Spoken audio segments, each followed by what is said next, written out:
Good afternoon. It's good to see you. How were the breakout sessions? Great. Yeah, great. All right, oh, good. Okay, they were great. Excellent. All right, if you're just joining us this afternoon, this is Transforming Transportation 2020. Do you know that we trended in the morning? I am excited to see how far we trend in the afternoon. Hashtag TTDC20. Hello online, hello live.worldbank.org. If you have a question for anybody who is up here, just send it in, and you know how to do it. You put it online, it comes here, and if they like it, it gets back onto the stage. So, looking forward to interacting with you as well. And this afternoon, we're talking about tech and transport.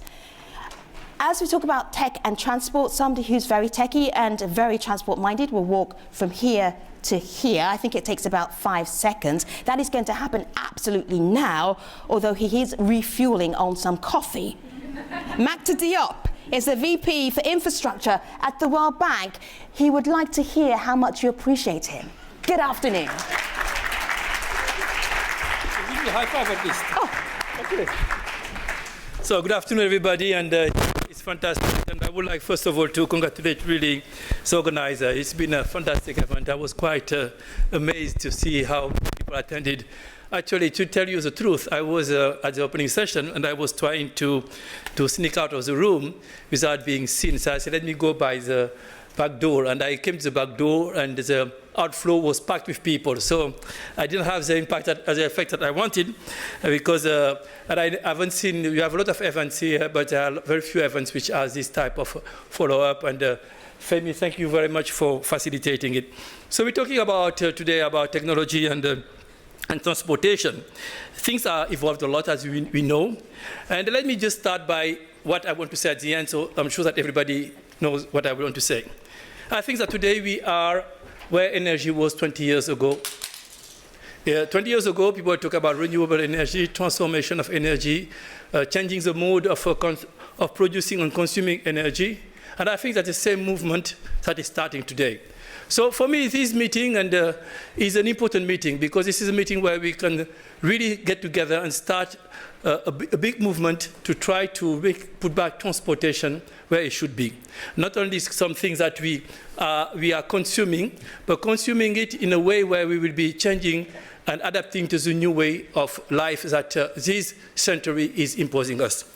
This is a century where everybody has not everybody, a lot of people, or most of the people have a cell phone, a smartphone, where kids don't read as much as they used to read, where people are learning in a different way, where you have a tech industry, community which is looking at every area of development.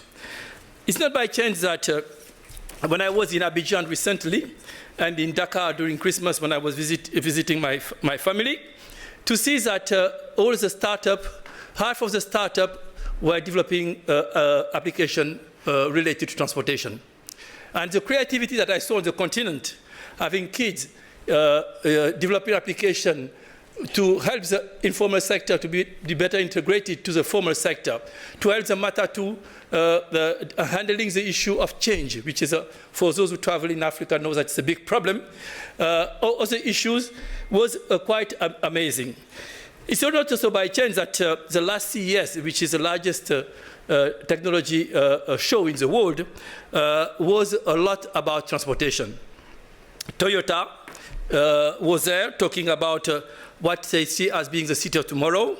Delta was not representing itself as a transport company, but as a tech company, which was quite interesting.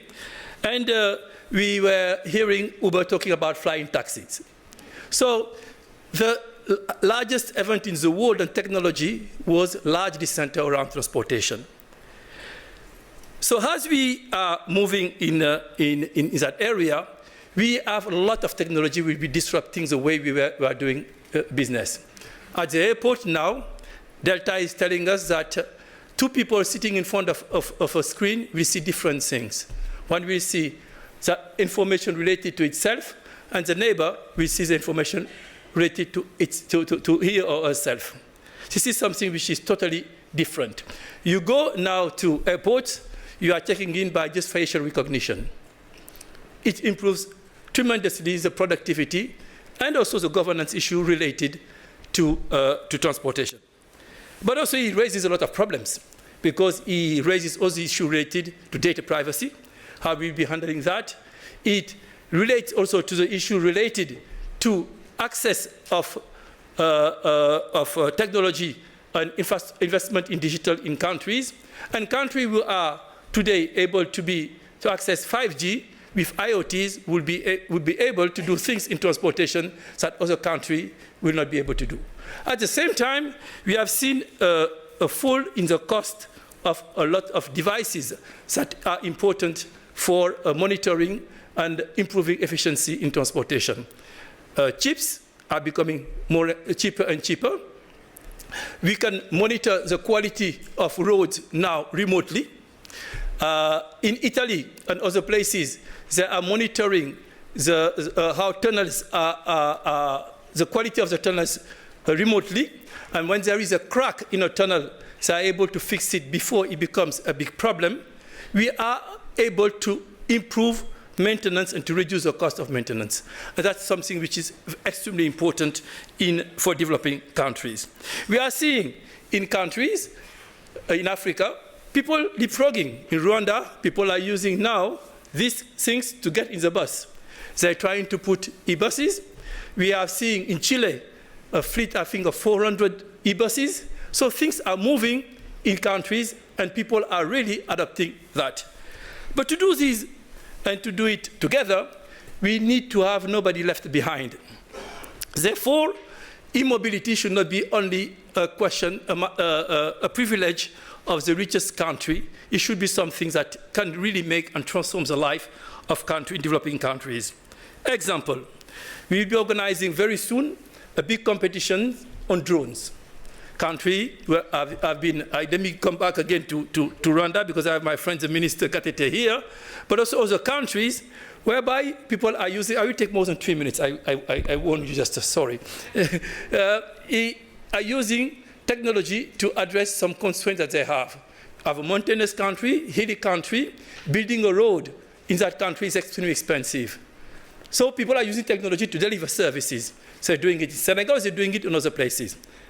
We see also more and more applications being developed with kids wanting to use Uber type of activity, co-sharing, co-voituring, as they say in French. So questions that they're asking us is, what can we do to have the legislation and regulation adapted to this new world? So task number one for us policymakers here, and those who are at decision making, how can we be agile?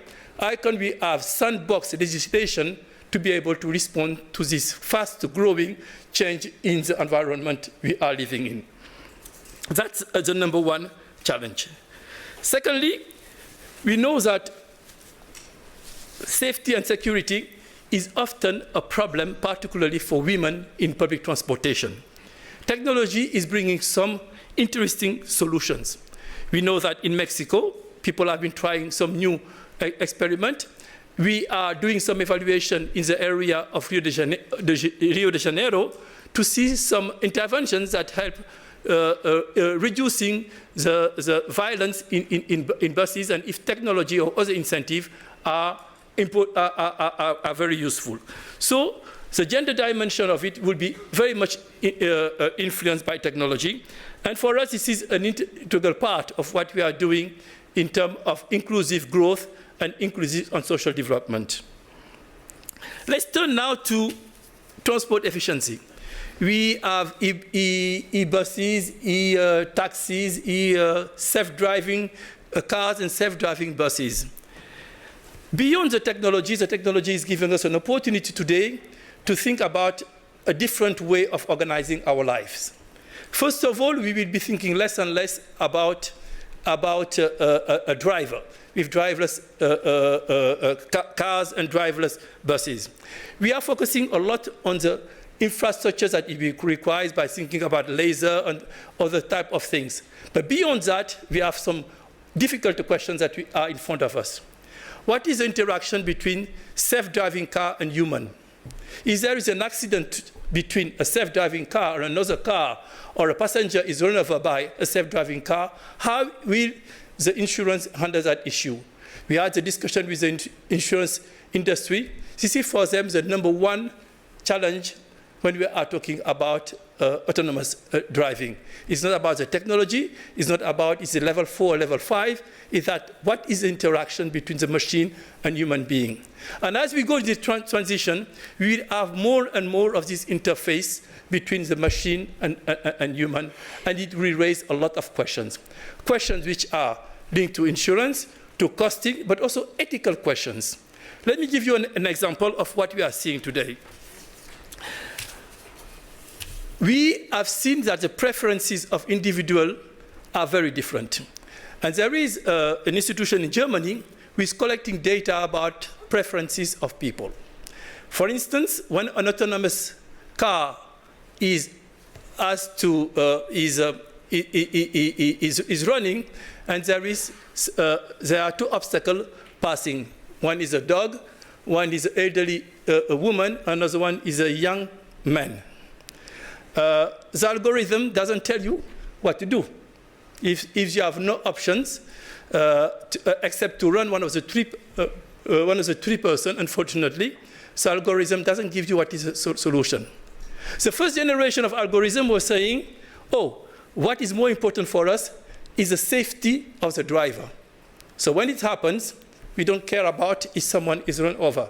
We try to protect the driver. There is an outcry on that, and the car makers changed the algorithm. But they were faced with what to do in such a situation. So today, we have a big societal problem. And the data collected by this institution in Germany is showing a lot of heterogeneity. Some people think that you should favor the future, don't run over the kid. Some people say, unfortunately, the more aged person should be run over. And some people say, you know, the car driver should be the one being the victim. So we will have a lot of ethical questions that will be posed to us beyond the technical questions that we are facing. We are in an area now of also climate change. And I would like to say something important about it. We need to learn from what happened in energy. 20 years ago, we started that journey from the energy front, and today we are at a time where it's obvious to everybody that we can use much more renewable energy.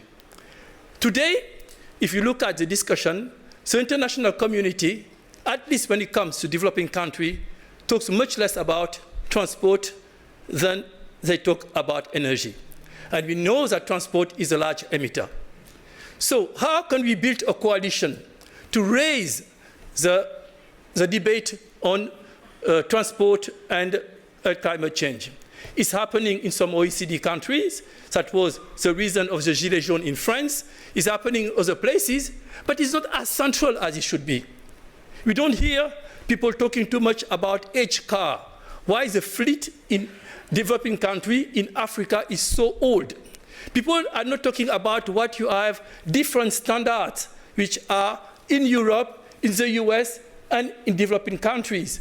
Why cannot we go, if climate change is a global public good, how can we go towards international standards that will be respected by everybody? What is the shared responsibility of developed country and the responsibility of a more advanced country? Can we go and continue working together to be able to reach that goal of reducing emission while having a growth which is sustainable and inclusive? For instance, to reduce the age of the fleet, can we have a global agreement whereby countries decide not to import too old cars, but they are helped in developing countries by countries which are producing cars who will decide that no car older than a certain age will not be exported from their country. This is a kind of grand bargain that I do believe that we should be thinking about if we want to take transportation to the new age, the age of technology, whereby all the advances that we are making in terms of technology will be adopted in a way where we are bringing a more equal society, a fairer society, a society where it's not only the individual gain that is put forward, but the collective gain of a nation. And that is translated in transportation. You can put e-buses, you can put autonomous vehicles, but if the social contract is about each individual riding his own car, we still have congestion on the road if we are not able to convince people to use public transportation. Let me say a last word, and I promise that's the last one, on the challenges that countries are facing, particularly in OECD countries, where population is aging. We are seeing that the last mile is becoming more and more a question that will be central in the conversation. This is a multi-sectoral issue. It's talk about urban planning. It's related to urbanization. It's related to transportation. And in a country like Singapore, where they made the very conscious decision of having collective transportation and autonomous vehicle as being one of the means of evolving in this new century, we have new applications we have developed, such as reducing the distance between the bus stop and the houses of aged people, and more this question will be relied. Last point, let's free the pavement for the pedestrians. As we stand in all countries, for developing countries, in developing countries particularly, the pedestrians are totally the opportunity to use their 2 feet as means of transportation is totally denied to them.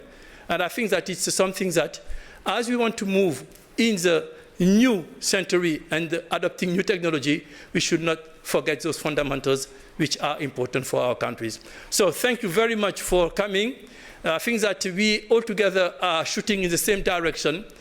Technology is offering a lot of opportunities, but if we don't seize them and use them in the proper way, they might not take us as fast as we can to the next century. Thank you.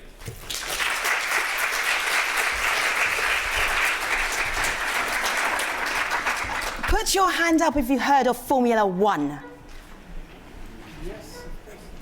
Oh, not as many as I thought. Okay, put your hand up if you've heard of Formula E. What?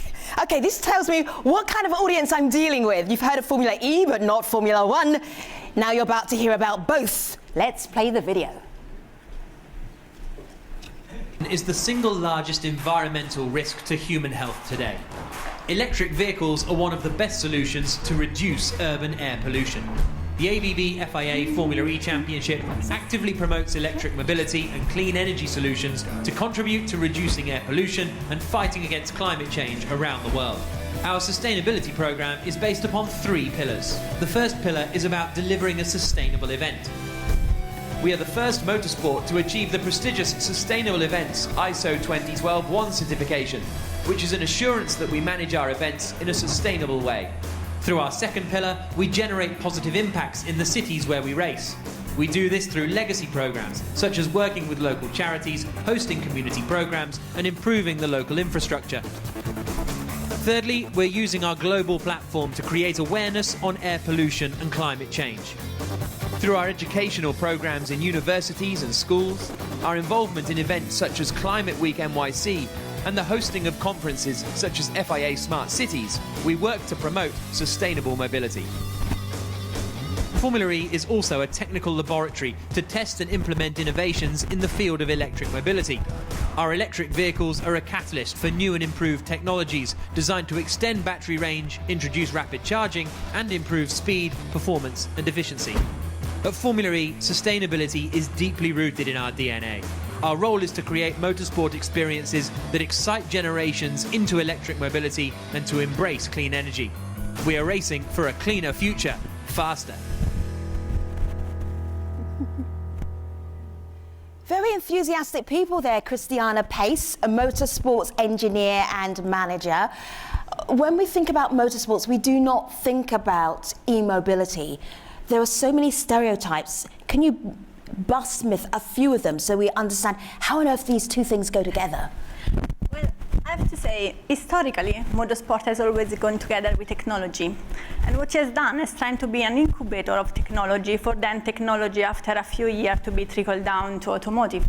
Also for safety, for example, is like motorsport since the 80s had always had lots of campaigns about safety and trying to make the racing car more safe, that then some of them, I actually have heard that trickle down through the government and what they're doing. Like, for example, I've heard before in the panel, there was someone that is implementing an accident database. We have done that about 15 years ago. So when e-mobility came about 10 years ago, motorsport actually understand and kind of start to think, well, we need to be relevant for the world. We want to develop technology, so we just need an electric motorsport coming up.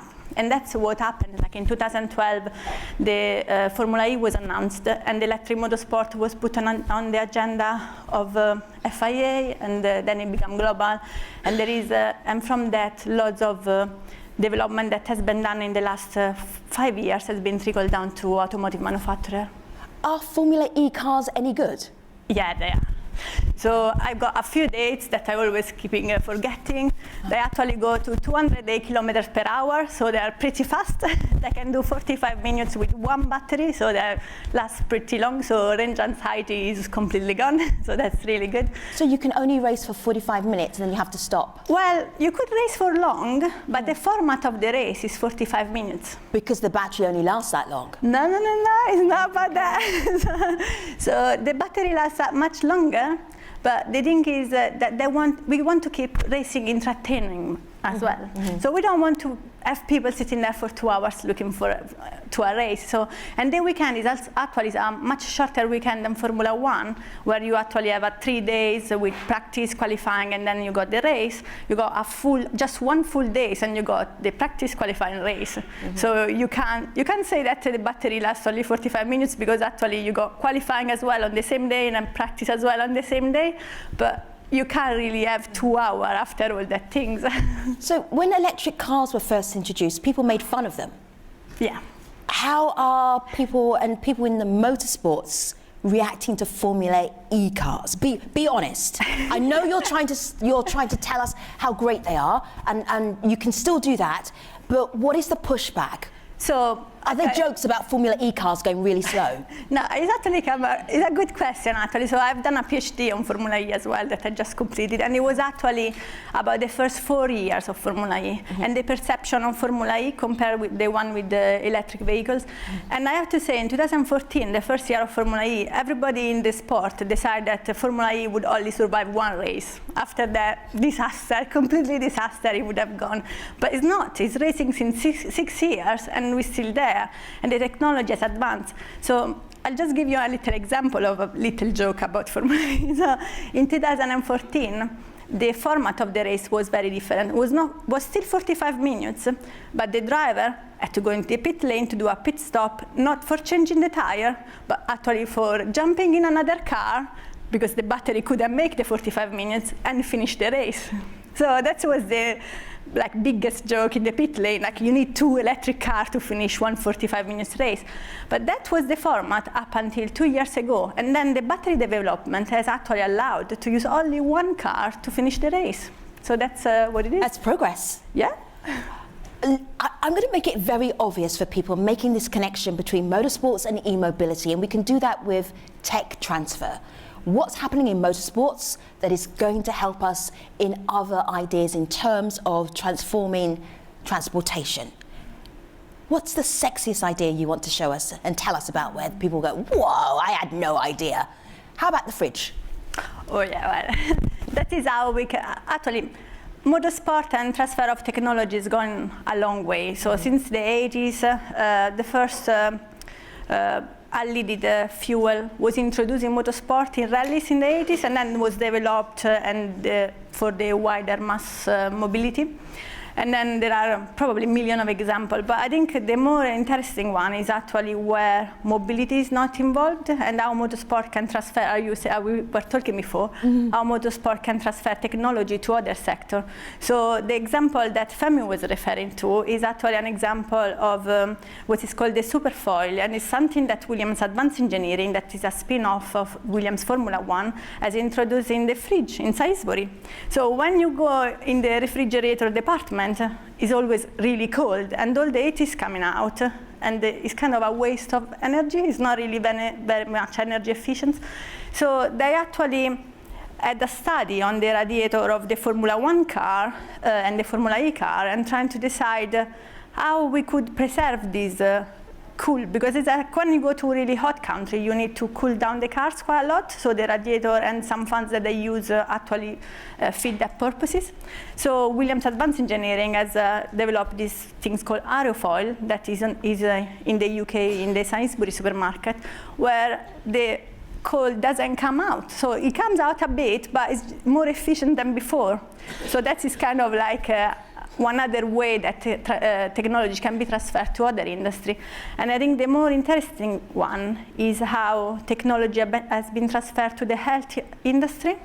So everybody, well, possibly everybody has heard about telemetry, that is actually using motorsport to transfer data in real time from the car to the pit wall to make sure that the car is okay and to do some strategies. So that is something that McLaren Engineering, that is a spin-off of McLaren F1, is actually using with the NHS in England to monitor patients remotely. So they started with diabetic patients. They had this little device. So that actually the doctor that is in the hospital can actually see how the patient is doing, and if something goes wrong, they've got an alarm where they can send paramedics straight away. So I understand the medical bit of that. I don't understand how that applies to the racing part of that. So you know when the race goes around and around the circuit? Yes. So every second, well, every 300 milliseconds actually, there is a wave of data coming back to the pit wall. So you know all the people that are in the pit wall, they actually not there just to get like some really smiling face and really concentrate. They're actually there to look at the data and decide every lapse which strategy this driver should implement it. So it's a capturing of the data of the car, like the speed and like the tire wear and the pressure and all the engine data that is coming back to the pit wall. There are so many examples because in motorsport you're pushing the technology to the limit. What else can we do? What else can we do? What else can we do? The one that blew me away was the technology that is being used to transport premature babies. How does that connect back to motorsports? Because that was just amazing. Well, let's connect back to something that motorsport developed in the 80s. So in the 80s, there was this active damper control. So I think it was Williams F1 was implementing it first. So they actually implemented a system to control the damper of the car, the adjustment of the damper of the car actively. You can see that now that is used as well in cars. So you can regulate your cars depending on the kind of road you're going. But what Williams Advanced Engineering, the spin-off of Williams F1 did, they transfer it into medical bits. So they actually thought when you got a really premature baby, you need to transport it with the ambulance. And the main problem is the shocks that you can have on the ground or taking the cradle out of the ambulance. So they actually implemented this active suspension system and a system of laser around it that can sense what kind of ground is going to land it and can actually adjust the cradle that is actually a carbon fiber cradle. So it's kind of like help with the transportation of premature baby. And then, of course, fuel efficiency, that just makes sense, doesn't it? You're trying to do a go around as fast as you can. You want to be efficient on how much fuel you can use. So that's an obvious one. What I'm still struggling to get my head around, and maybe it's the image of motorsports, is that it can't be good for the environment. So you've given all these technology over to us as normal citizens, us in the medical profession perhaps, but you're still ruining the environment. Well, aren't you? We really, well, obviously we got Formula E. Obviously, yes. So I'm not sure that this is penance enough. No, right. So I think motorsport is understanding that point, and actually is understanding it since quite a long time. So in 2009, there was a part of the FIA called the FIA Institute for Research on Sustainability and Motorsport Safety. So sustainability was quite a big part of that institute, and there was actually the first, in 2010, was the first time that was created an environmental accreditation for all the team and all the supplier. So I think motorsport has been trying to do their bit, but it hasn't been communicated so well. But obviously, now with Formula E being at the top of sustainability, being a sustainable event, everybody is kind of joining the thought process that we need to do more. And I think you will see in this year there will be a number of announcements of how motorsport can fit into the sustainability and help sustainability to improve. So one thing that motorsport is really good at, if you have a problem, they will just find a way to solve that problem. So the idea is, if we can actually identify the big challenges with sustainability, motorsport can actually go in and trying to produce something that make it better, like we said, fuel efficiency, for example. So all of these developments and they're almost side effects from trying to go faster and trying to be more efficient as you're racing around the track sustainably. Are they given to us? Is it like open source? Or are these motorsports companies or the racers, are they selling the tech to us? I think it's a bit of both. That's the hardest question I've asked you, isn't it? Yeah. I think it's a bit of both. So there are lots of car manufacturers involved in motorsport. So they are there because motorsport is their living lab to develop this technology. So the technology are already theirs, so they don't have to buy them. Like for example, BMW, they developed through Formula One when they were in Formula One, and through Formula E, they drive-by-wire, and now is available on their X5 and X6. So it's kind of like this technology, they developed it, so they can transfer it. But then there are some technology, for example, that has been transferred to the health, that probably they don't come for free, you know. So it's kind of like I think it's a mix of both. I hear the pushback and I hear the development at the same time. So I'm a little bit like, yes, that's great. That's not so great. But what is undeniable is what motorsport is doing in terms of gender equality. You are sitting here, and I spent the whole day, every time I've been walking around, I said, she works in motorsports, isn't that cool? And they're like, what, who, what guy? I was like, no, that woman, Christiana. Tell me about Formula E, about motorsports and women and gender. Well, obviously, I think it's, I'm really passionate about that, obviously. But I think motorsport is a very peculiar world where what it really does matter is performance. So as long as you can create that performance, as long as you can make that advantage, it doesn't really matter if you are a man or a woman. You compete in equal ground, because what they want from you is to try to find a little bit to make the car go faster or the technology be better. And that has been since a long time. So I've been working in motorsport for 21 years now, and I have to say, yeah, there are always a few jokes here and there, but I didn't really feel like I was out of place. And there are lots of women. I think they're not very visible, and they are starting to be visible more in the last 5 years. But there are lots of women that are like software development. So if you go like if you go to Mercedes, for example, most of the people that are developing the software for the ECU control, they are all women. And it's amazing how like we don't really think that we are a woman in motorsport. So it's kind of like, for us, it's a given thing. Yeah. But of course, this is about gender and equality is something that we may not, well, we feel very strong because we want to encourage others. And it's like, although we think, okay, motorsport is the ideal place. It's like we want to use motorsport to showcase that is possible. So there is a number of initiatives that have been created for trying to encourage young women to come into motorsport, because it's always pictured as a men's sport. So it's not your first place of call if you want to be an engineer, for example. So the FIA has got this big program called Girls on Track. They're in Chile at the moment with Formula E. So they're going to have 350 girls from primary school in Chile. We had the same in Mexico City in February, in Rome, and we're going to go to London. So, and this program is actually taking kids from the primary school and show them through different activities that motorsport is also for girls, and there is lots of different work, not just engineering, but as well media and as well environmental.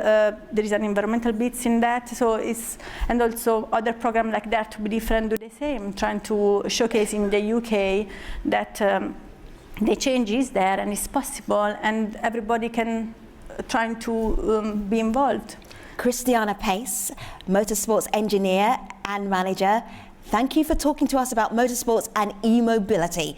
It was educational. Thank you.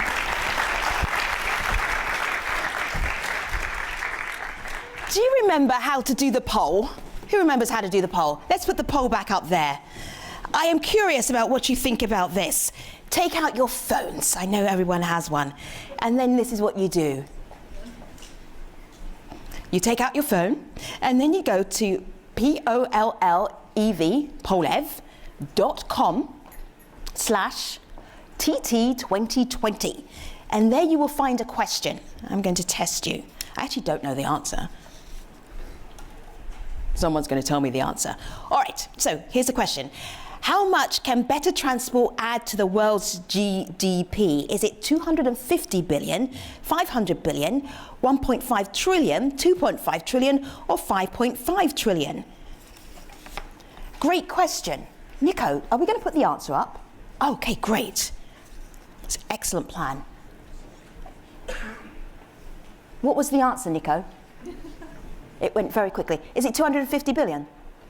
No, what is it? Can you see? How do I know it's the right answer? Yeah. Aha, okay. Well, that's what people think it is, but what is the right answer? Bear with me. This is you are now hearing my brain working. Not a pretty sound. All right. Thank you for playing, everybody. And the answer is 250 billion. No? 2.5 trillion. Okay, that was fun. Now we need to stop. All right. Your phone thanks you. It was getting bored sitting in your pocket, because I know nobody is using it right now, are they? No, that couldn't happen. All right, I love this next plenary. I love all of the plenaries. This one I love. I really love it. Digi-economy and transport. What a great topic. Professor Biedermann, you need to be closer to here, because we cannot hear your marvelous keynote if you're walking all the way over from there. Okay, so where do we start? We're talking about digital economy and transport. Professor Zero Biedermann is going to give us a few thoughts so we can start off this afternoon's plenary. Good afternoon. Good afternoon. So, what I'd like to say now is that we're talking here about all this, now they're calling digitalized economy. The names have been changed a long time, but now it's digitalized economy. And my point here is that digitalized economy is not really giving us sound social gains, and instead is giving a lot of private gains. And my point here is that the main reason why we're not really having so much social gains is because of governance. So the governments are not prepared to deal with all these innovations that are happening in transport right now, and they have been really impressive.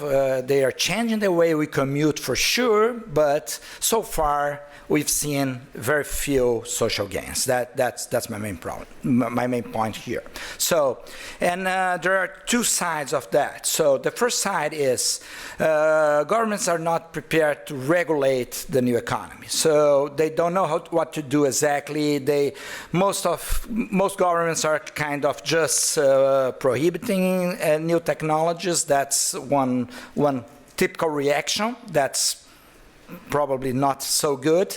Some others are trying to be partners with the new technology, and so increasing taxes over that.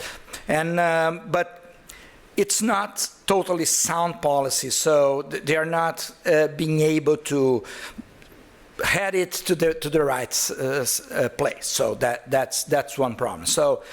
Governments has to learn how to regulate this new economy. It's something similar to what happened in the 90s when a lot of young people, PhDs, were developing new financial tools, like a lot of new derivatives every day, and the Fed was not able to control them because the Fed didn't have enough capacity to do so.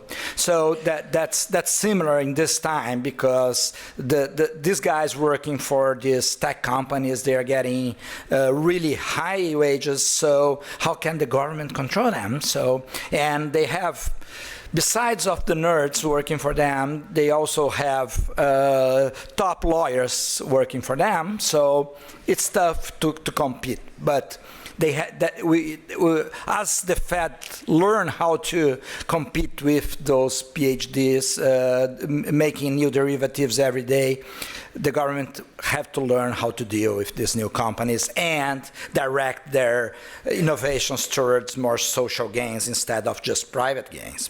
And so that's one side of the problem, in my view, right now.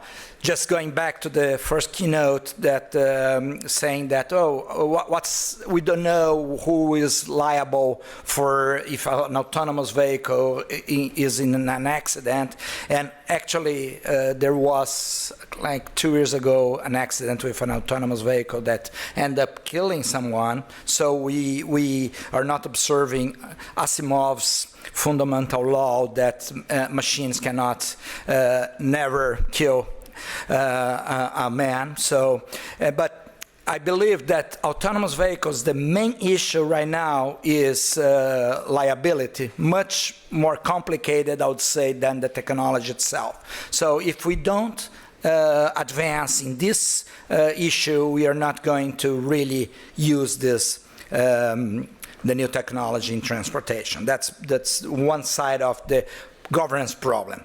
The second, another side is that the government itself is not really surfing in this new wave. So if you look at all those companies making huge profits, and not profits, but this is debatable, but making a lot of millionaires, that's for sure, without profits. But what we can see is that the government's not changing the way, for instance, they contract out bus companies. This is very similar as the way it used to be 20 years ago, and commuting is completely changed, but the government's not changing at all. So the government's not using the technology for itself, and the government's not regulating the companies, the private companies that are innovating. So this is, I believe, one main issue that we have to deal with.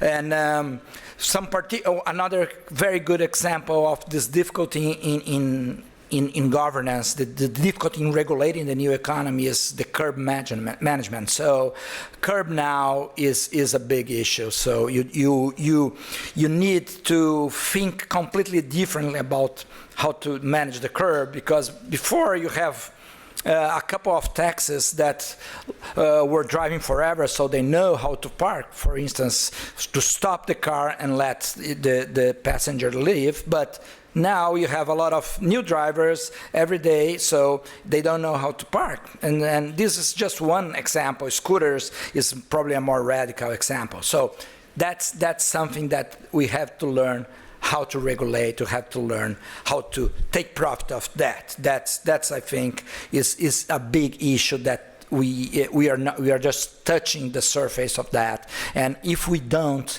really think about that, if you don't be able to regulate and use this technology, what we're going to see is just advances that will not really reflect in social gains. And actually, this technology in general, the advance in technology, the recent advances in technology are not so good for equality, and that's a side point as well. That's very important to think about it. And they're concentrating income in general. Most of the advance in technology, and this is something that is clear now. It has not always been like that. The technology after the Second World War was the opposite. It was like distributing income, but that's the new technologies like that. And for transport, it's the same. If you think about e-hailing, you have like 50 people for each with very good wages, with 100,000 drivers with a wage that's just for surviving. So this is another thing that we have to think about it. The government has to think about it, how it's going to manage the inequality that's kind of inherently being connected to the new technology. The last point I would like to raise is that we observed a really impressive innovations in transport that I've been mentioning in the 10 years ago it started, let's say, but more like 8 years.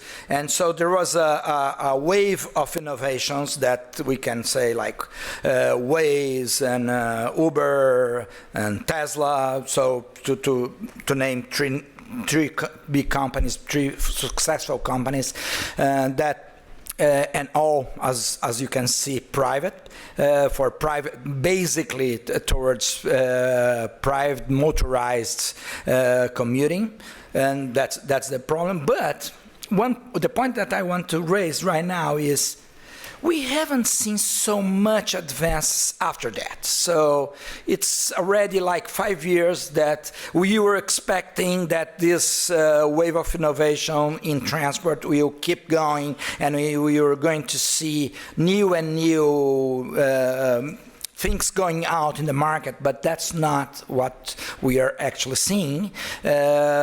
Innovations are kind of stopped, and what we were expecting, the new generation of transportation apps, we were expecting that this would be like for integration. And there was also this mobility as a service keyword, but what we saw is not that. We have not advanced significantly in integration, for instance, and that's what we expect for the new generation of apps to bring. And that's why I finished with that, because that's also may be connected to the lack of governance. Because if you want to integrate the modes, the government has to be totally into that.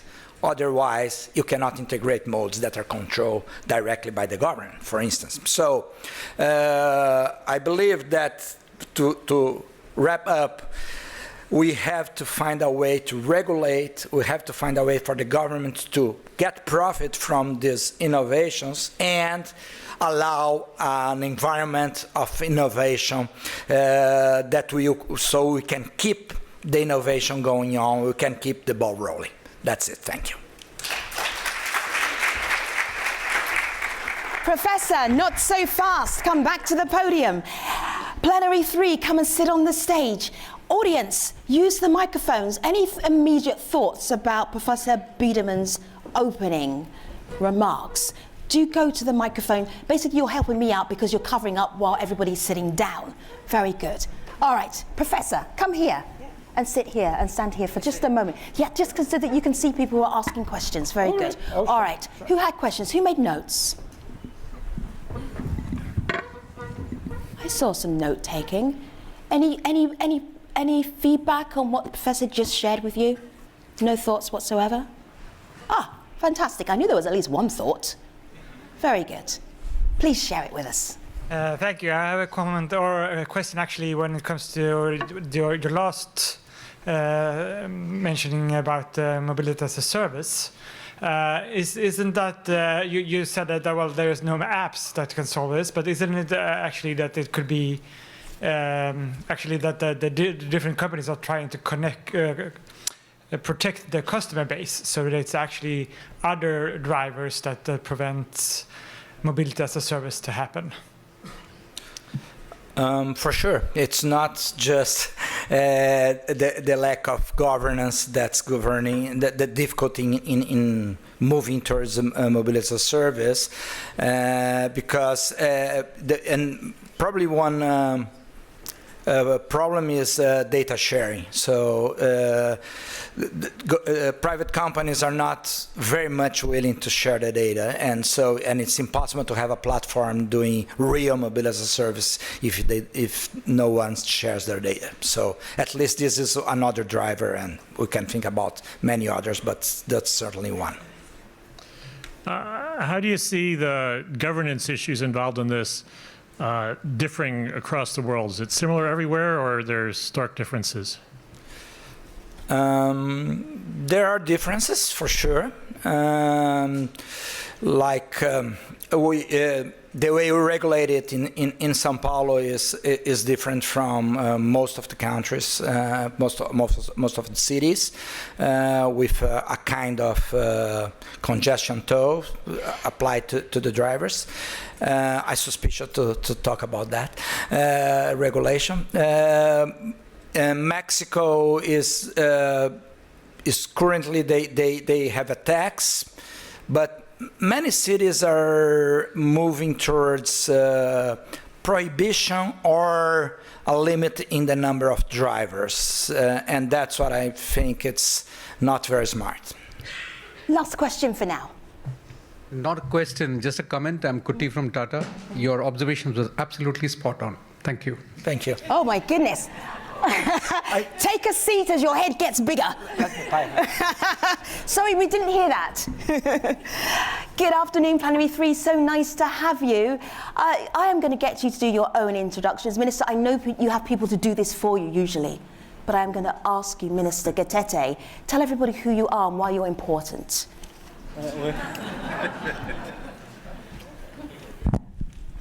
It's done. Thank you so much. Well, I don't think I'm important, but I'm just a simple government official. I'm the minister in charge of infrastructure. And in the case of Rwanda, infrastructure involves transport, energy, water, sanitation, urbanization, housing, human settlement. A very small portfolio. That's not Oh, there's more? That's not important. Yeah. Oh, goodness me. Wow.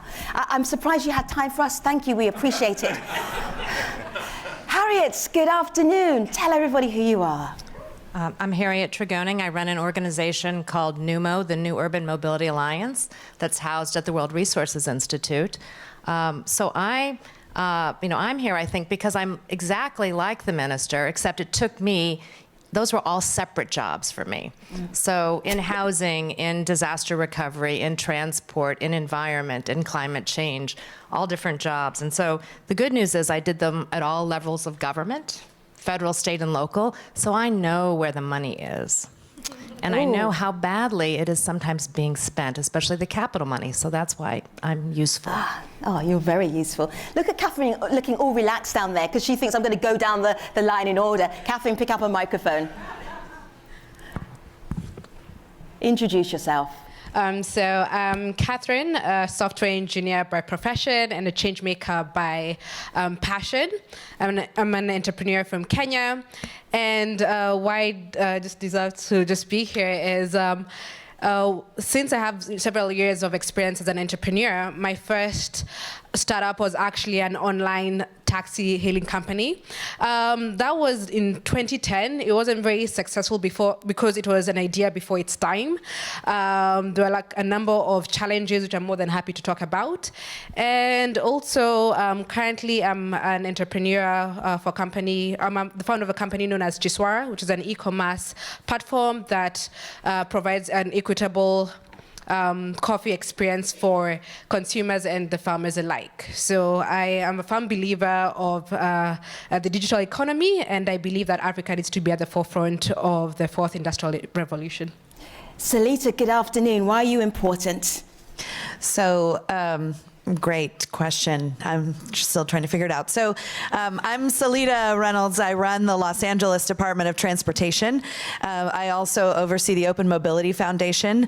And I guess I want to tell just a quick story about why is LADOT thinking about these things. And it was a few years ago, I was on a panel in Beverly Hills, as one does when one is in Los Angeles.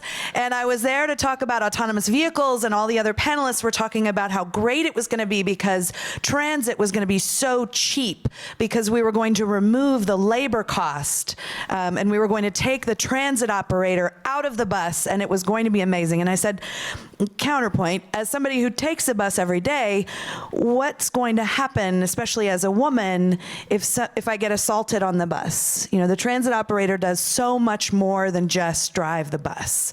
And the gentleman said, well, that's a really good question. I have a solution. How about this? We'll just lock all the doors when an assault occurs until law enforcement arrives. And rather than respond, I just let that lunacy sit there for a minute. Think about getting locked in a bus with your assailant after being assaulted and waiting, which in South LA can take who knows how long sometimes. And I thought, there need to be more women in this conversation. There need to be more viewpoints in this conversation. There need to be more bus riders in this conversation. And there need to be more cities in this conversation. Oh, goodness me. Yep. Oh, that's a tough follow. An introduction getting an applause, Soleil, no pressure. Tell us who you are. Absolutely no pressure. Thank you very much, Femi, and good afternoon, distinguished audience. My name is Soleil Kata. I work with the Directorate of Science, Technology and Innovation. I am a barrister solicitor, and before joining the Directorate of Science, Technology and Innovation, I worked at the Ministry of Justice as a state counsel, probably what you call a state attorney. And I worked there for 4 years, 2 years before moving on to the DSTI. And what really moved me to move into the technology tech world, like DSTI, Sierra Leone obviously has been lagging behind for a very long time in terms of technology. And save for the visionary leader we elected 2 years ago, and he actually established the first Directorate of Science, Technology, and Innovation in the country, and arguably in West Africa. And yeah, so I was assigned to that directorate, and whilst I was there as part of the policy unit to review MOUs, negotiate contracts, and actually, not more litigation, mainstream practice.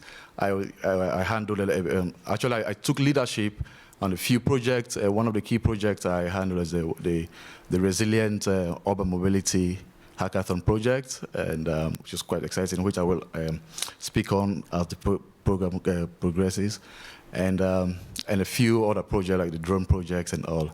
And with little and no knowledge in technology, but I'm trying to survive. Okay, we'll help you out here. All right, so just remember, plenary speakers, you can talk to each other anytime, ask each other questions. Audience, you know you can talk anytime. Just stand by the microphones and we'll be ready to take your question. I'm not going to leave it to 5 minutes before the end. You are as important as, well, almost as important as the minister, so you can talk anytime. Online, we're listening. Please tell us what you want us to talk about. We'll get it into the conversation as well. Harriet, do you have a warning for us about tech? I do. actually. What is it? I think we should really be conscious of how dazzling technology is, how kind of overwhelming the aura that it brings to your city and to your government to embrace it and to be seen as being innovative and how that might accrue, to your own reputation and the reputation of your city. But in fact, the last technological revolution that affected this industry, the transport industry, drastically changed cities. And change them in ways that we are dealing with. That we have conferences, in every city in the world talking about traffic and congestion and access, safety, carbon. All of these came from the last big technological revolution. So I think we should be skeptical. There are many things technology can absolutely do for us, but we need to decide first, what is the kind of society we want? What is the kind of city we want? And articulate it so that we make sure that technology serves the city and the society.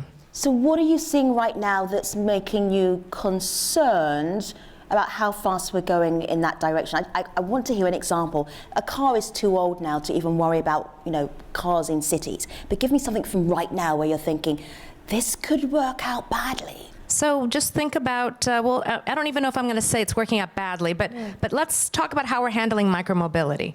When there was an innovation in decades earlier in transportation, it was almost always brought to you by your local government or the public sector. New transit, bike share, new streetcar, expansion of a line. Well, this is the private sector with Uber first and then with micromobility, e-scooters, e-bikes, and they just showed up. And in many cases, they never asked permission, they just appeared. And places who weren't even thinking about the lack in their current transportation system were forced to confront it. And as the professor said earlier, some people banned it. Some people said, go with God, do whatever you want. And others did something in the middle, including taxing only the newcomers, ignoring the incumbents. Right? But it has, so that hasn't been great in a lot of places, but it has forced some very interesting conversations about exactly that. What's a fair allocation of the public right-of-way? And should it, and are we going to be changing because of the climate crisis, because of how very inefficient so much of the transport is? And if so, what should that allocation look like? How can we include more people? How can we make it more affordable and more accessible? I think these are all questions that the disruption has forced us to begin to confront. No one has all the answers. I'm looking at Salita in case she does, but yeah, I haven't run across people who have all the answers, but I think we're in a different state of mind because of the technology. But it's not all rainbows and roses. See, it's very seductive though, because I know that the Minister of Rwanda is playing with drones. Like drones is in his not personally, Minister, but drones is in your sort of transport and tech and development purview. And I think, let's talk about the drones. So I'm getting excited about drones. I'm not thinking what the end result could be, mate, but you are, Minister, aren't you? Tell us about the drones. Yeah, thank you very much. Drones are very, very important. Why? In 2016, when we started engaging Zipline, so that we can do the proof of concept in Rwanda to address our issues, especially how to serve the population in the rural areas, we had a very big challenge on how to reach them, because our country is mountainous and driving for many hours, 4 to 6 hours to reach some of the hospitals, some of the health centers. It was a big, difficult situation and very expensive for that matter. But when we started the experiment with Zipline and having drones, then we saw how we can really address that kind of challenge by having the turnaround reduced from about 4 to 6 hours to about 5 minutes. Whoa. Maximum 45 minutes. Wow, okay. And the blood, which was really being wasted, from 6% to 0.3%. And when we started, it was working. We had to, of course, work out on the regulation. We have our Civil Aviation Authority working with the Zipline to see how they could start experiment, because they're using the air, the same with the plane, the same with everything else. But we had to figure out how to make sure the regulations are consistent with other regulations for the air transport. And this one really worked because it saved so many lives. The stockage is no longer there because you just distribute blood whenever you want. And the lives saved are quite immense because the Rwandans now are appreciating it. And now we had to expand because Zipline itself had 54 drones. The total drones in the country is 119. There are many other drones, which, and then we started engaging in other areas because for them, for the Zipline, it was focusing on blood and blood products, including plasma, platelets, vaccines, and other products. But then we had other drones which are focusing, and we are taking advantage of that, in electricity transmission lines, in the distribution lines. Now we can tell ahead of time which ones are more vulnerable that we need to fix very quickly. We are looking also on the road, especially maintenance. You don't know what's going to happen on all the roads across the country. Instead of sending the companies and the people who reach there and report after a week or after 2 weeks, this time you can just get all the information. In traffic management, we are also getting the information ahead of time where the traffic is, and then from there we can control our own roads in terms of traffic. So there are many drones working for us, but also in agriculture, for example, the crop spraying, we are using drones. In terms of spraying for malaria mosquitoes, we are using drones, and so many other activities. So we are seeing it is providing all the services that we ever needed on a short time and and with accuracy that you cannot see in any other solution. So drones are very, very critical for us. Questions, thoughts, concerns? Well, so I'll just jump in because Los Angeles has been doing quite a bit of work thinking about how we are going to regulate takeoff and landing of unmanned aerial systems. And I think the use cases that the minister is citing are really powerful and compelling.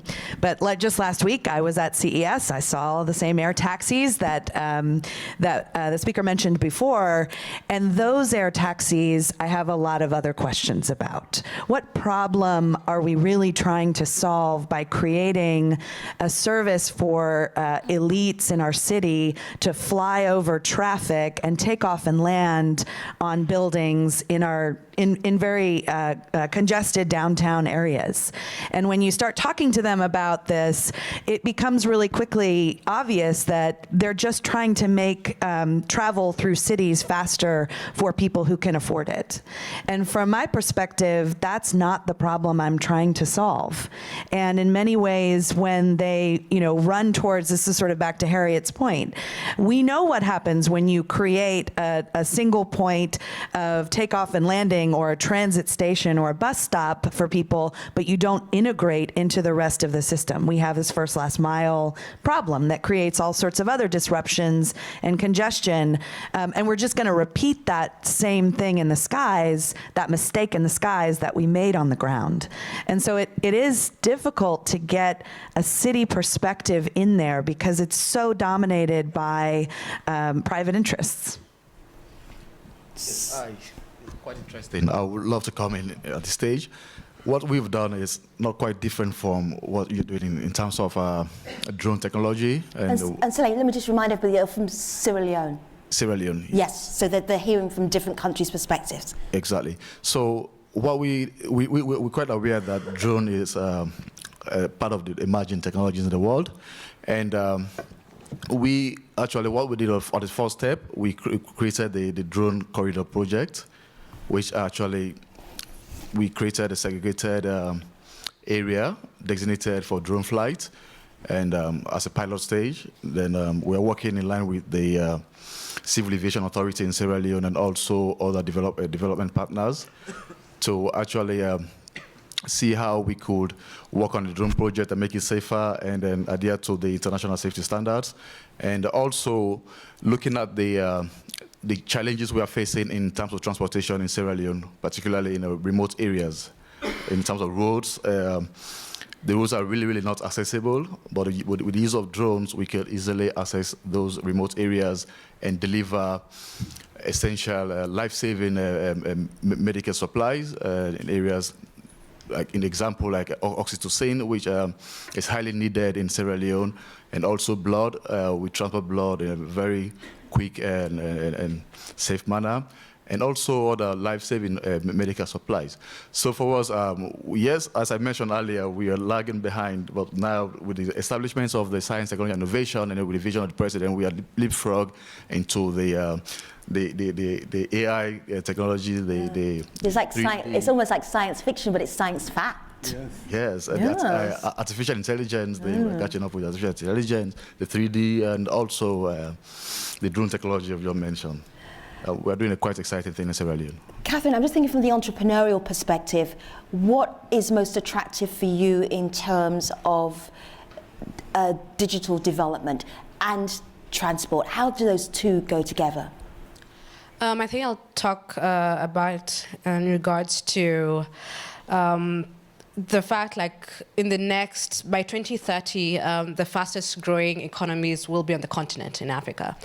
And for the growth of e-commerce, it's very dependent on the efficiency and the quality of the logistics networks that currently exist. So in Kenya, you have poor road infrastructure, you have incomplete physical address systems, but that has not hindered a number of companies from partaking in the e-commerce revolution. E-commerce is not as mature as compared to North America or Europe. It's still blossoming. And just due to those challenges, we've seen a number of companies, instead of having, if you want to ensure that you can do a fast delivery, it's next to impossible to do, a 2-hour delivery using a car.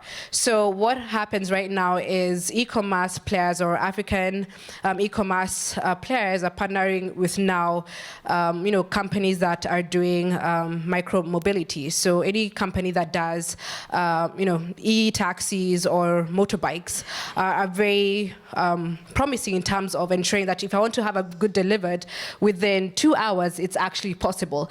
However, that just limits the size of a good because it has to fit on the bike. But it's definitely promising. However, there also comes a challenge when you now leverage on the motorbikes. So yes, it's creating employment for the youth. The African population is a very youthful population, so it's creating employment, it's very affordable. However, it's also like you're able to get from the destination very quickly. However, it's also, you have to consider, like as mentioned in the earlier panel, the traffic fatality. It's quite increasing. Actually, you have in Kenya, there's a national hospital known as Kenyatta Hospital, where it's actually dedicated award for the motorbikes accidents. Where I live, they've been able to create a proper road. So there's actually a dedicated lane for the cars, dedicated lane for pedestrians, and also bikes. However, I usually witness at least 2 accidents per week with the motor vehicles, with colliding with an Uber driver. So usually when I tell the driver to come and pick me up, I have to warn them. So for me it's quite interesting where people say that if you have proper infrastructure, it will solve some of the problems. But already that's existing. But also there's a cultural issue that you also have to address in terms of training how people can navigate within the roads as well. Just take that question. Hello, sir. Hi, thanks. Steve Winkleman, Green Resilient Strategies and Center for Clean Air Policy.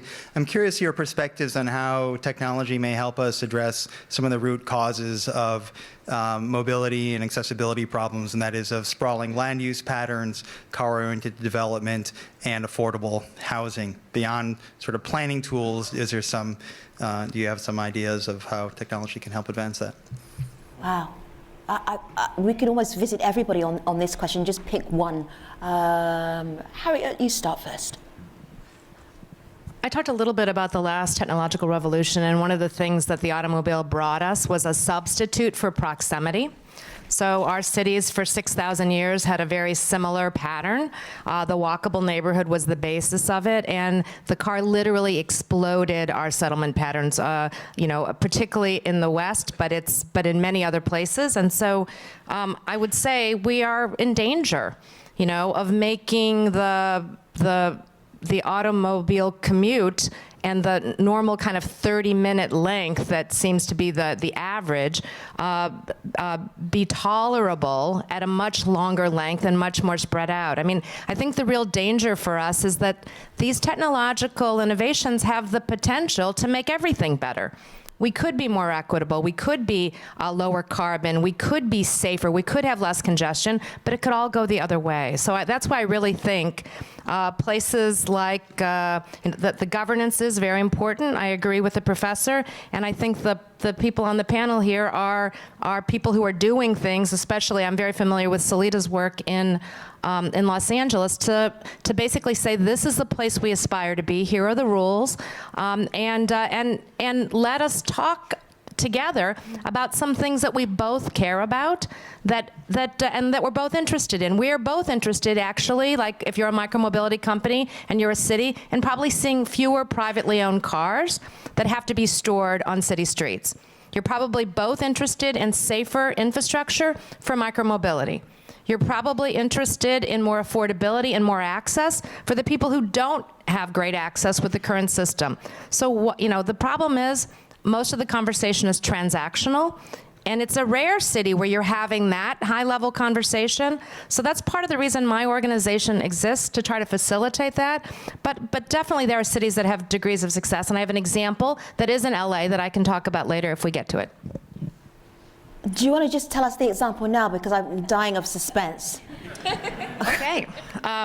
So I mentioned that most of these new mobility companies enter markets by just showing up, right? So we're working actually in a pilot with a city in Western Pennsylvania called Pittsburgh, with their mayor, with their transportation director, and they've done something very different. They've not allowed anything to operate, anything new to really operate. Instead, they've said, here's what we want. They put out an RFP. They said they don't want individual responses. They want consortia, and they want it to be intermodal. So they specifically wanted to do integration and payment and fare integration, integrated wayfinding and trip planning, and they particularly wanted to have one of the outcomes be an increase in transit ridership. So I think it's a very different way, to begin the conversation. So what's happening now is fortunately, they were terrified no one would apply, but several different consortia applied. They picked one, and now they're all negotiating and working and planning to see how they can demonstrate how they could provide this integrated intermodal service. Zero, you're leaning forward. Pick up a microphone. One that's close. There you go. I have the microphone. Yeah, great. What were you thinking there? Because that was a great question about, well, how does all of this technology help in terms of social inclusion? So I will use another example that I was very nice to know about the Pittsburgh example. But we are doing something with a city in the state of São Paulo called São José, and what we're doing has this kind of the same idea and one of the goals is increasing public transit use.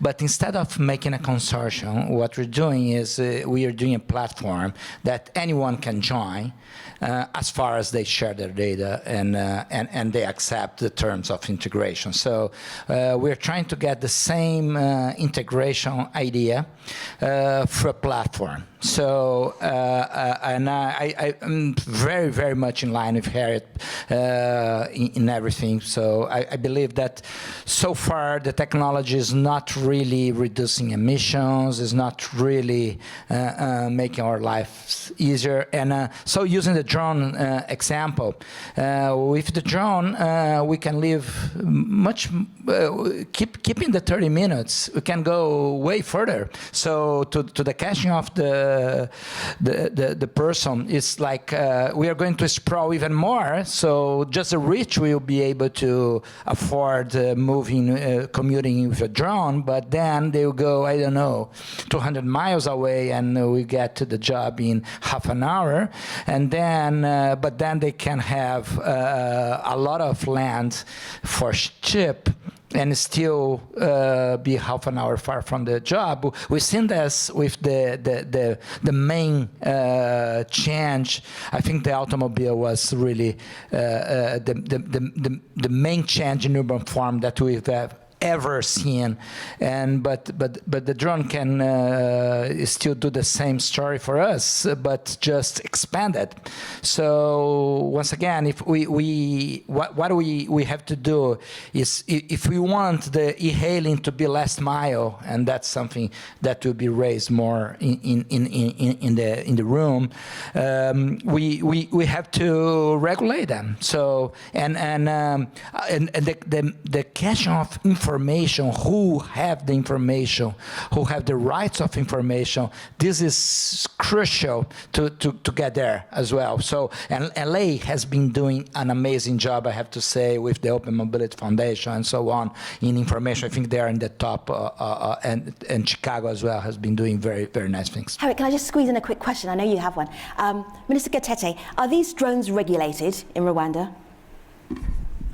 Oh, definitely. We have worked. How did you regulate them? How did you decide what the regulations? We have regulations. Yeah.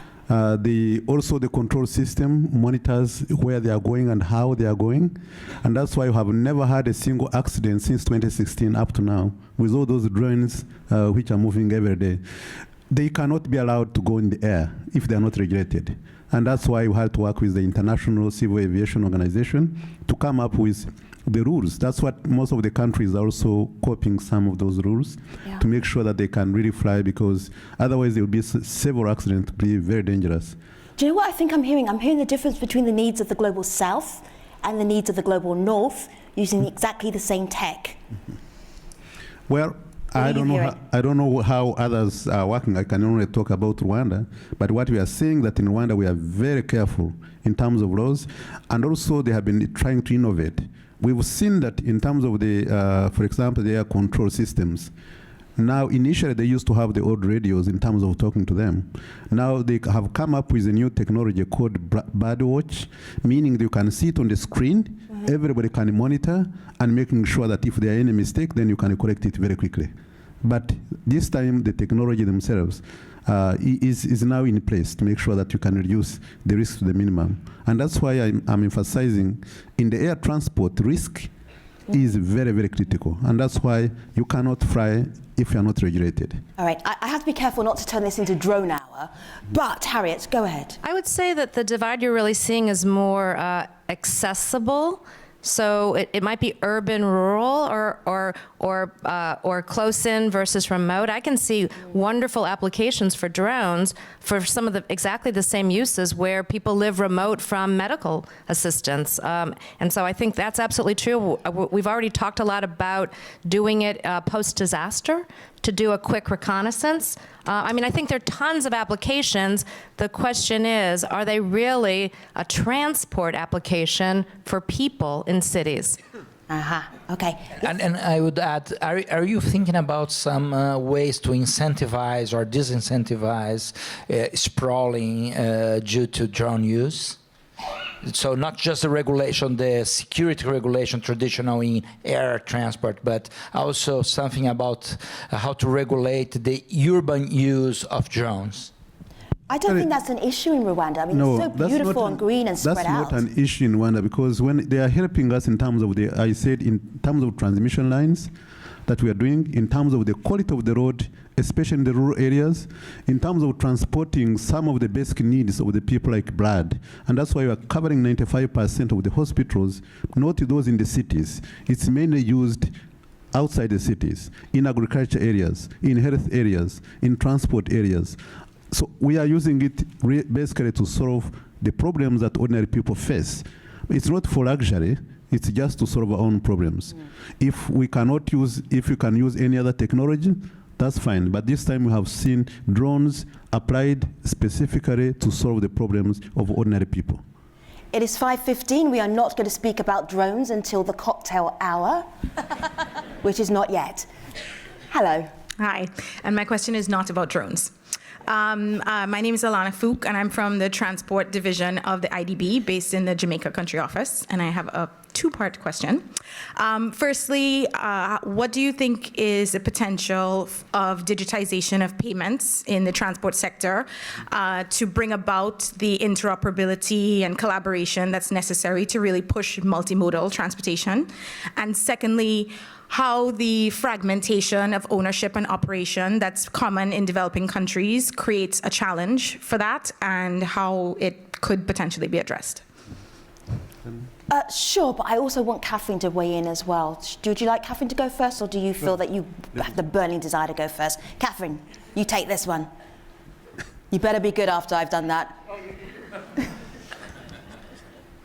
I feel there's a huge connection when trying to ensure that you implement online payment solutions. So for example, Kenya is known to be the birth of mobile money.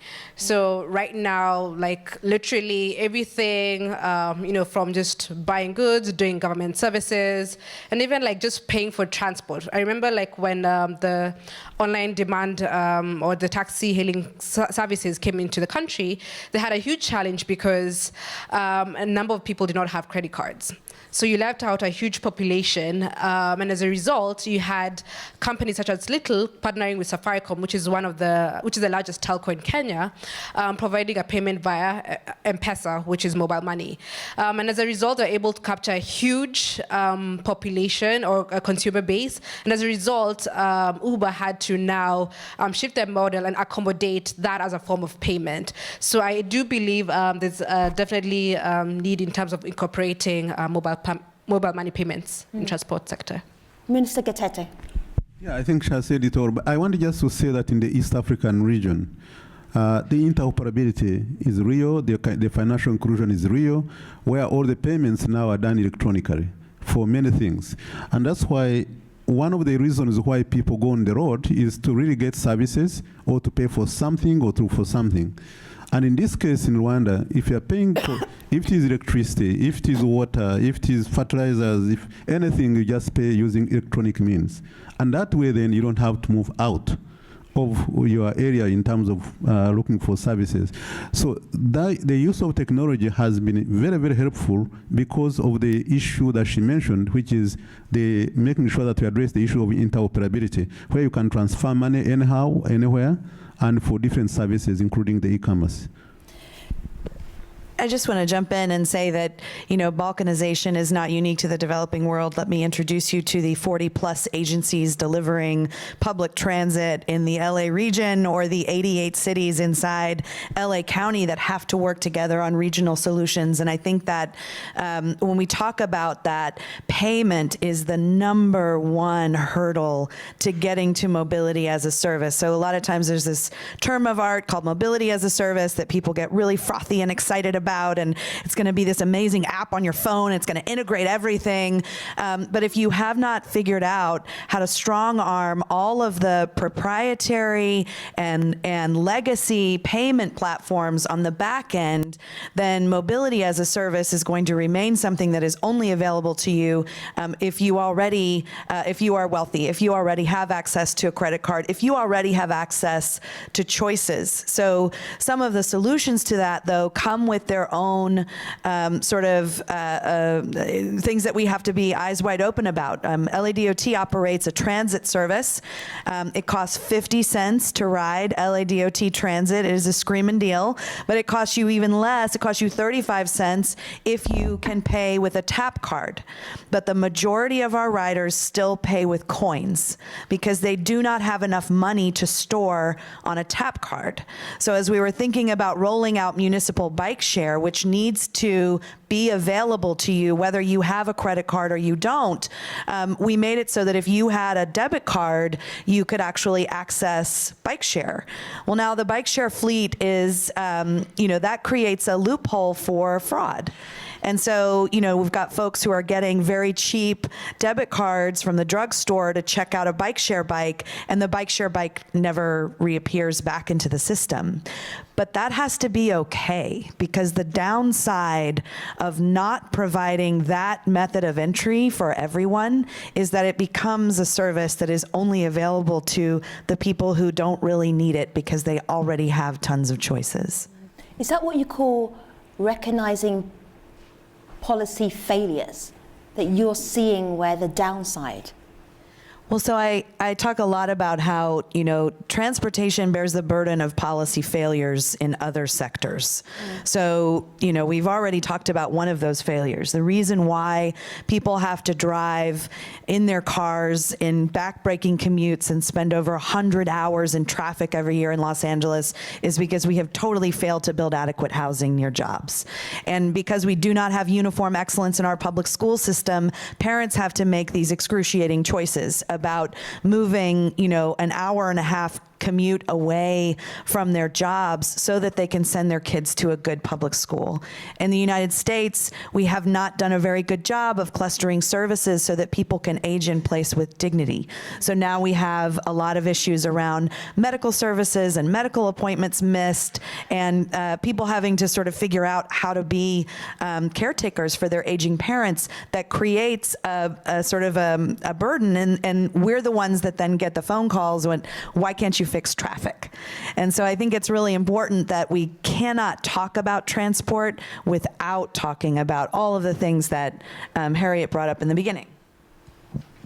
I would also say that as I'm sitting here listening to this panel, I'm thinking it's an example of where the difference in the timing of the development of an economy has allowed some economies to leap forward past all of these legacy problems that we have. The situation that Salita was describing, I mean, we have 130 federal programs that allow the funding of transportation from 11 agencies, and it's so complex that no one uses them. No one can use them because they're just so difficult to administer. And if you can imagine, if you had to start it all over from scratch, you would never design it this way. So I'm feeling a little envious of the electronic payments that are being made seamlessly, and how much easier that's going to be for your economy going forward, and not having to untangle all of these programs and all of these contracts and all these other things that are, at this point in the U.S., really, really in the way of integration. Maybe, can I? Yeah, thank you so much. I think there is no way we can solve the transport problem either by only electronic means or by other means that have been said. It has to be a combination of several things. Talking about our countries in our developing world, traditionally we have been having a situation whereby the residences are far away from the city, and the city is only offices, and that was creating the problems. I remember when 3 years ago we were discussing with Professor Paul Corey of Oxford University, and we were trying to design our own master plan. We had to introduce the mixed housing so that you could have an office, you could have residential on top, you could have a shopping mall somewhere below, so that now you don't have to travel. You have to limit the traveling as much as possible.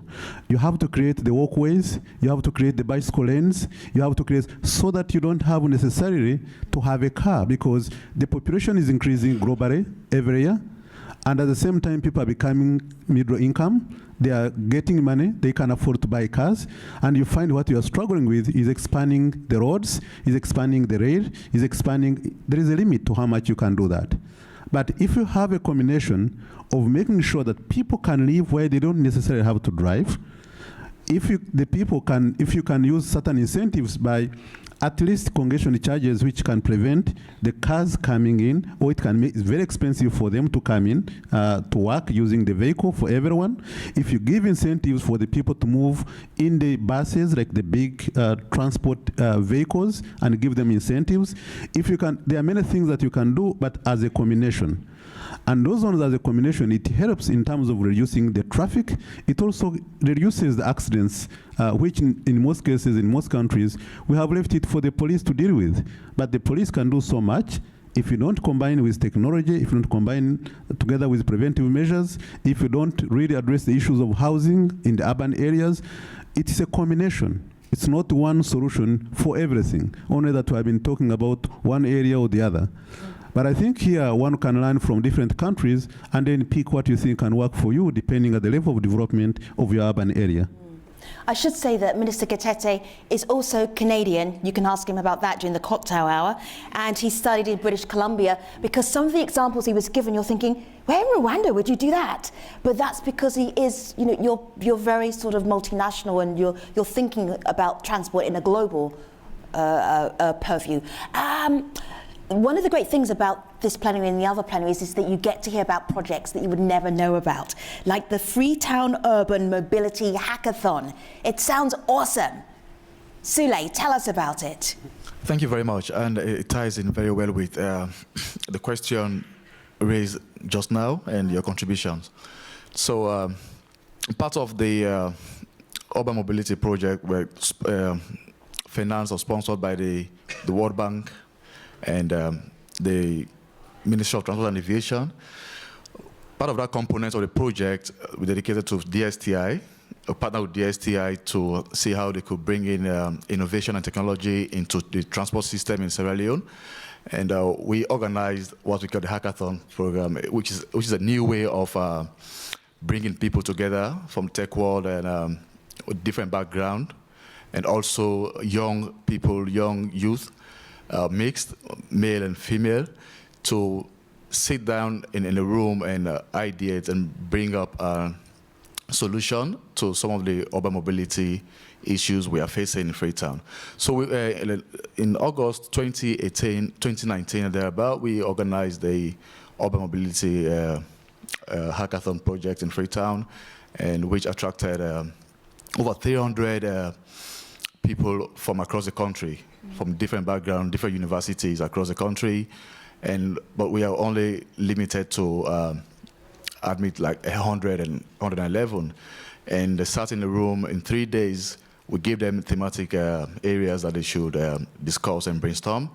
And the things that they brought up, the ideas they brought up were really, really fascinating and quite exciting, which have changed the life of over 10 young male and female in the country. The winner, yes. How? Yes. Yeah. So we after, at the end of the hackathon competition, we had a winning team that came up with a cashless payment system, and I must hasten to say, in Sierra Leone, we are largely dependent on a cash payment system. I mean, the transaction, every transaction is paper-based cash transactions. So they came up with a solution. They developed a prototype app application that will allow for you to use your card or SWIFT payments and cashless payment system with the public transportation as well as private transportation. But again, I must mention that Sierra Leone is a country like 80 to 90% of transport owners are private owners. The government only take care of the buses, government buses and public buses are very few, but large of the public transportation in Sierra Leone is owned by private people. So by using the cashless payment system will actually encourage and help people that want to invest in the transport system will actually want to do that, because there will be less contact with cash. And do we all people know, trust it? Because, yes. for instance, when I'm in Lagos and I'm doing transactions, I don't really want to put my credit card in an ATM, and I'm not 100% sure that my credit card is not going to be copied or used. So people just walk around with whole loads of cash because they're not quite sure that the technology is safe.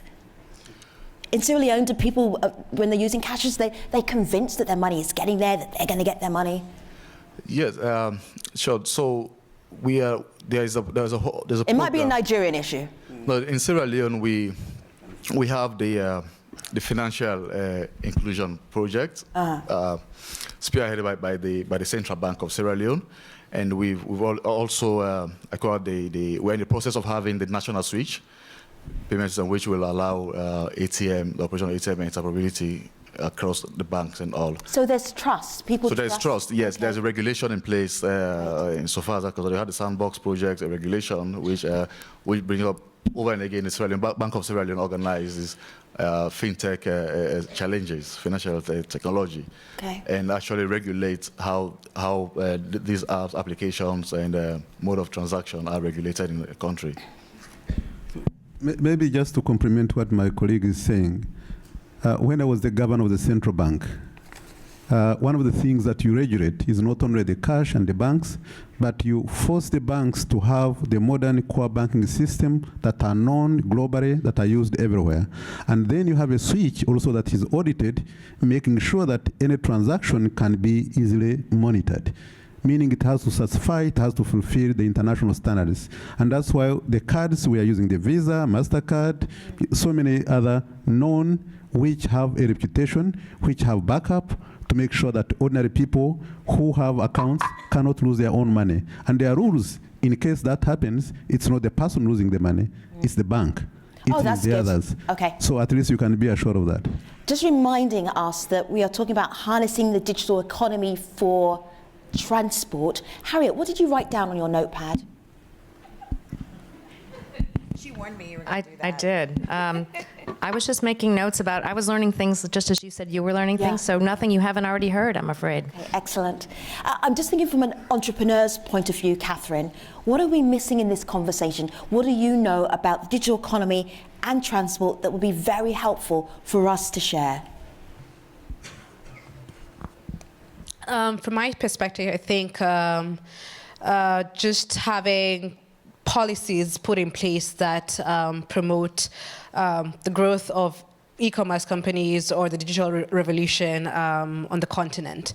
I'd say from a perspective coming from Kenya, we've had, for the growth of mobile money, there's a lot of backing from the government. That's why it became very successful in Kenya. But people have been very skeptical that mobile money has not been able to scale in other different regions on the continent, because once they saw what happened in our country, banks are very restrictive in terms of ensuring that that doesn't happen in their country as well.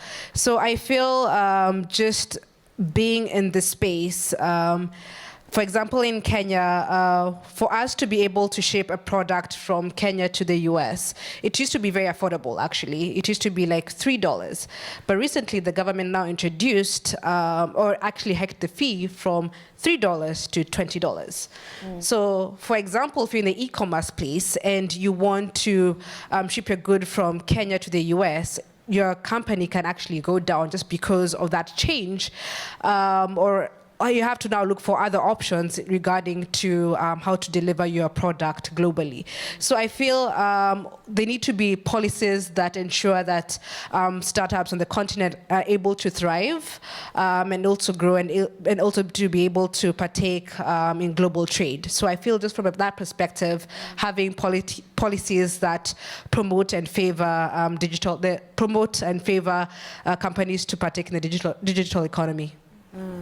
We have 10 minutes left in this conversation. If you were feeling that you wanted to have a conversation, pose a question to any of our plenary speakers, now is the time to do it, because at 5:45 we are wrapping up.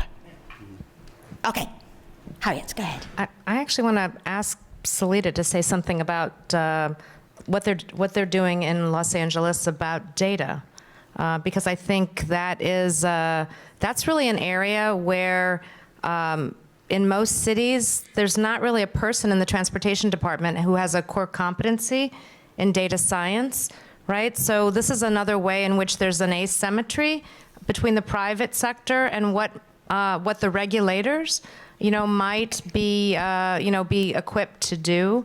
When the professor said there's no governance or that the cities are behind, I think this is one way in which and it's probably not just in government, but in all kinds of sectors, but maybe you could speak to it. Sure.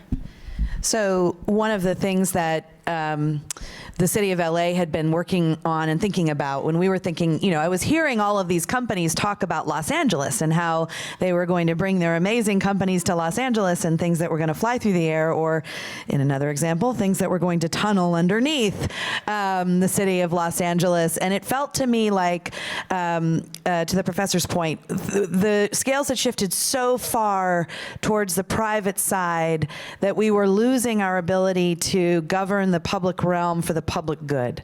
So our outcomes are really clear. I want 0 people to die on the streets that I manage and operate every year.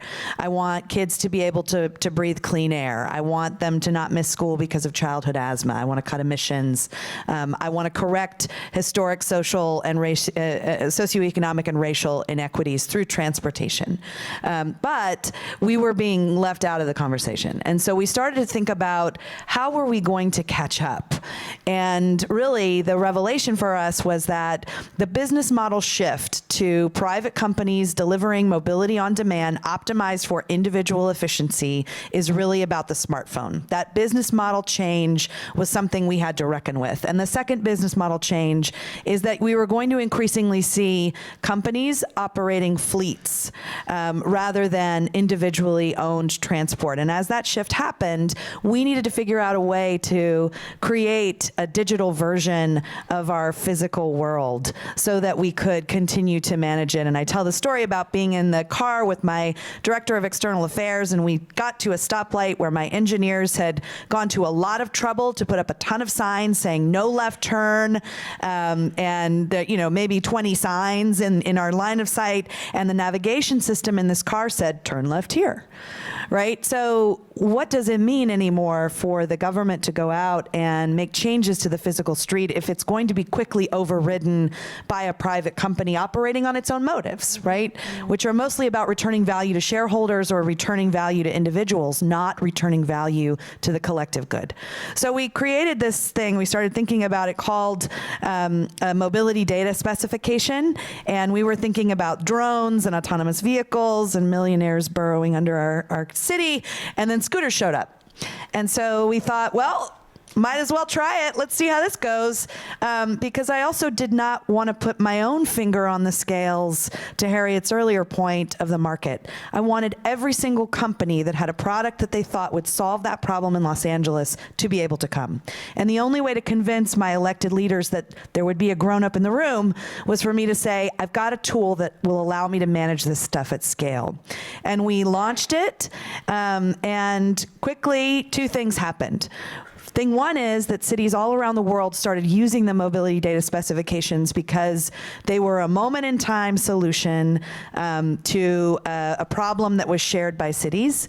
The second thing that happened is that companies in particular who didn't just have scooters but who had other businesses became very concerned about government regulation intruding on their ability to operate.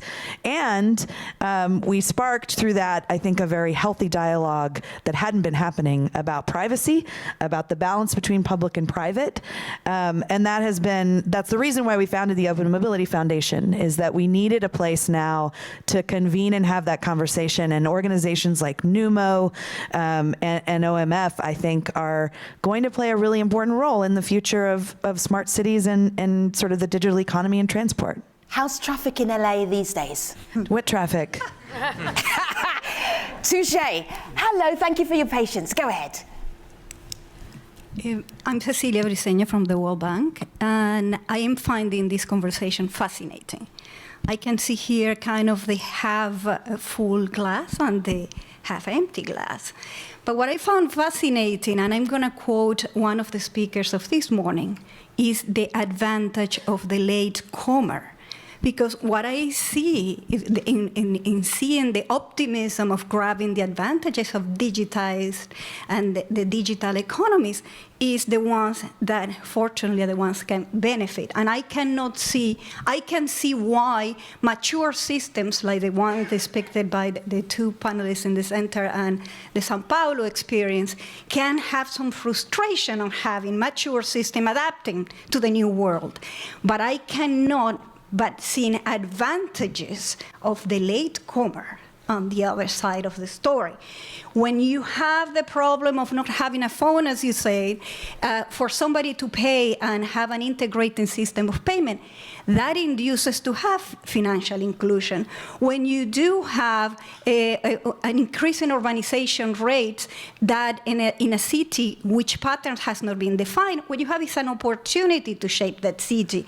When you do have block change, even with the problems that you might have in Nigeria, you have a country that have opportunities to insert themselves in global values change. And I can go on and on and on opportunities, and I would like you guys to tell us how you finalize or can give us a final thought in what I call, as I say, the advantage of the latecomer and the digitalization of transport.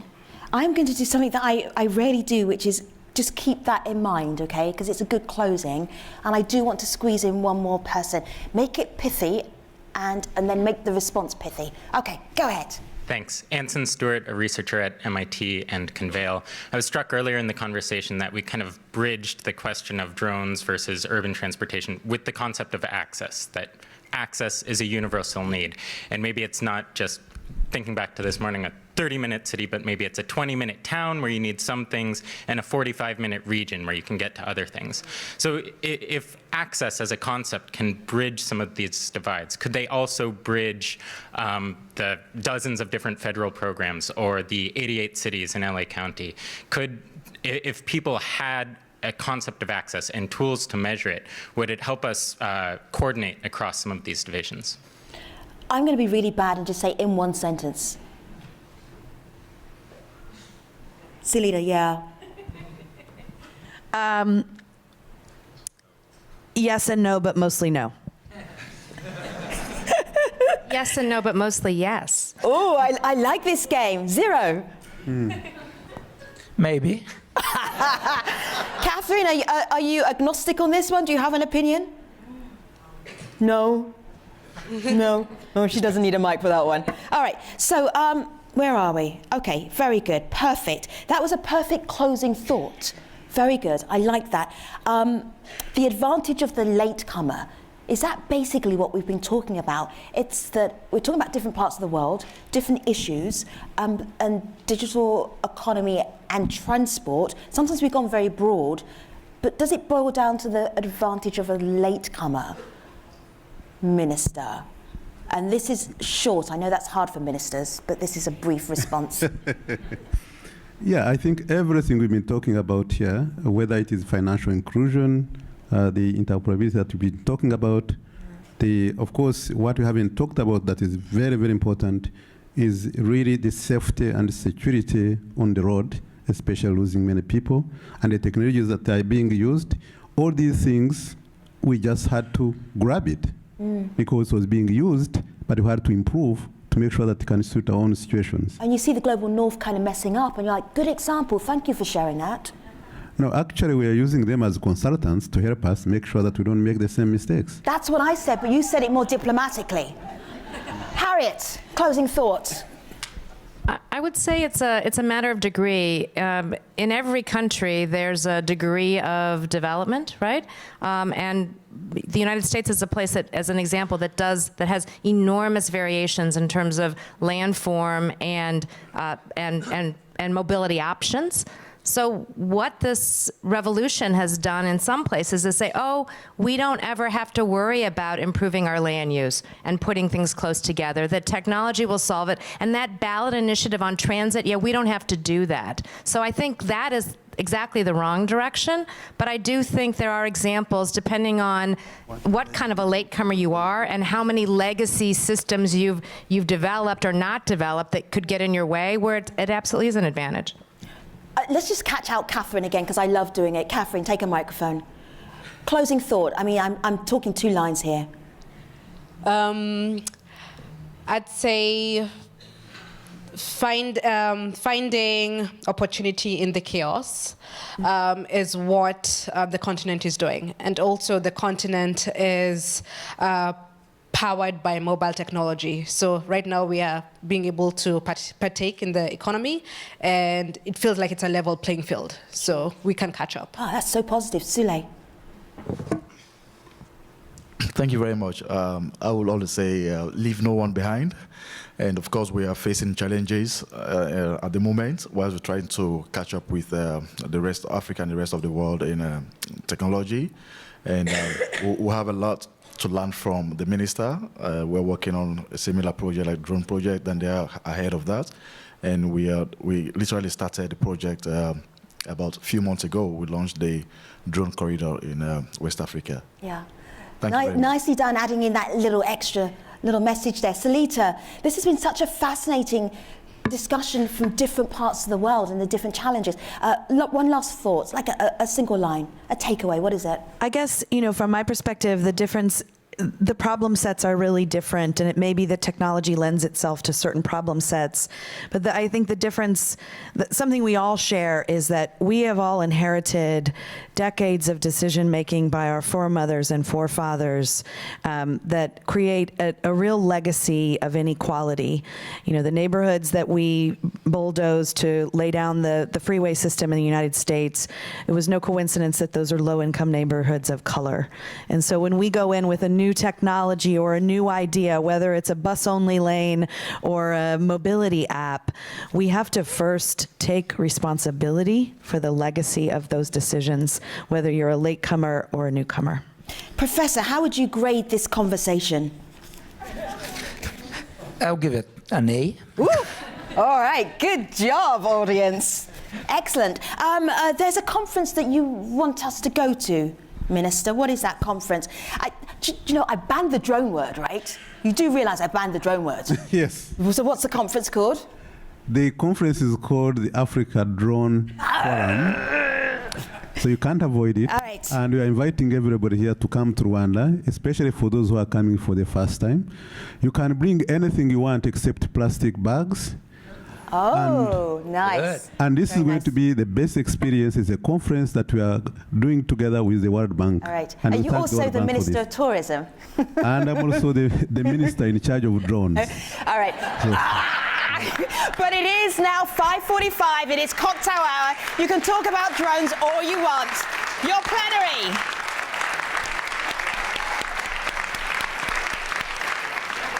Thank you so much. Please do join us outside in the atrium for a cocktail, actually more than an hour, and networking. And I hope you have a fantastic evening. Good night. Salut.